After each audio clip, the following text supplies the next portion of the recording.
أعوذ بالله من الشيطان الرجيم. بسم الله الرحمن الرحيم. ألم يأن للذين آمنوا أن تخشع قلوبهم لذكر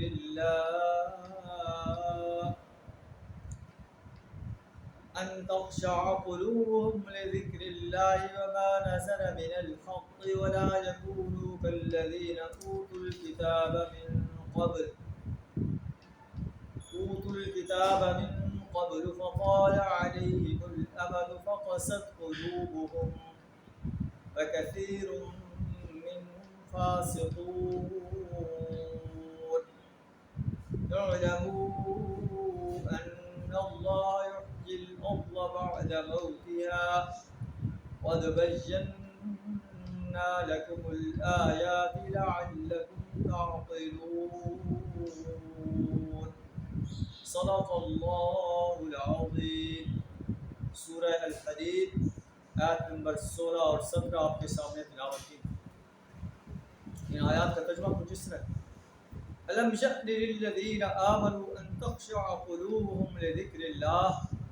کیا ایمان لانے والوں کے لیے ابھی وہ وقت نہیں آیا ان کے دل اللہ کے ذکر سے پگھل جائیں.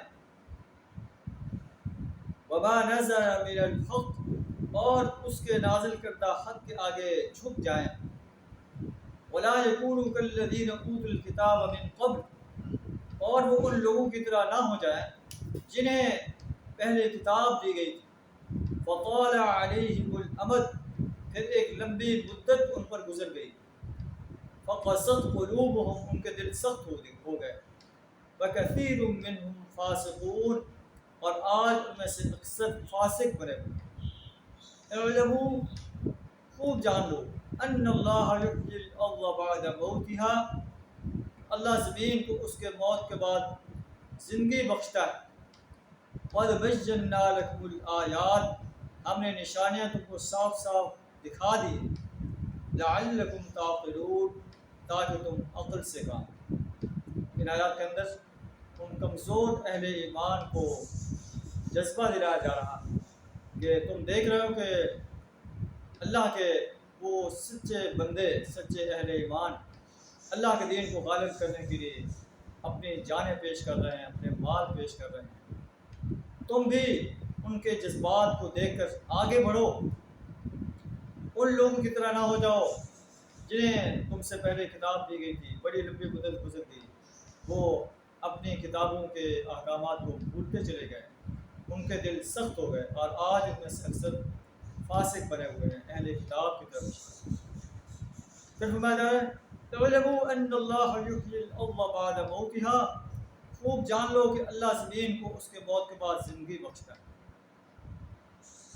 اللہ آسمان سے بارش برساتا ہے اور مردہ زمین سرسبز و شاداب ہو جاتی ہے. اسی طرح عرب کے یہ سرزمین مردہ ہو گئی تھی. اللہ نے نبی صلی اللہ علیہ وسلم کو قرآن کو نازل کر کے ان کے سامنے اسلام کی دعوت پیش کی، توحید کی دعوت پیش کی. اور پھر انسانوں نے دیکھا کہ اس دعوت کو جن انسانوں نے قبول کیا ان کی زندگی کے اندر انقلاب برپا ہو گیا. وہ گناہوں سے باز آ گئے، بتوں کی پرستش سے باز آ گئے، انسانوں کی پرستش سے باز آ گئے، اپنی خواہشات کی پرستش سے باز آ گئے، اور ایسے اخلاق عظیم کے مالک بن گئے. آج دنیا ان کے اخلاق کا اعتراف کر رہی ہے.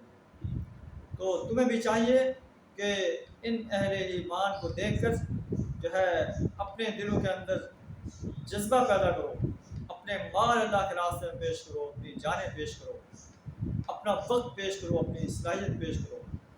یہ قد بینا لکم الآیات، ہم نے تمہیں واضح انداز سے نشانیاں دکھا دی ہیں، واضح کر دی ہیں. لعلکم تعقلون، تاکہ تم عقل سے کام.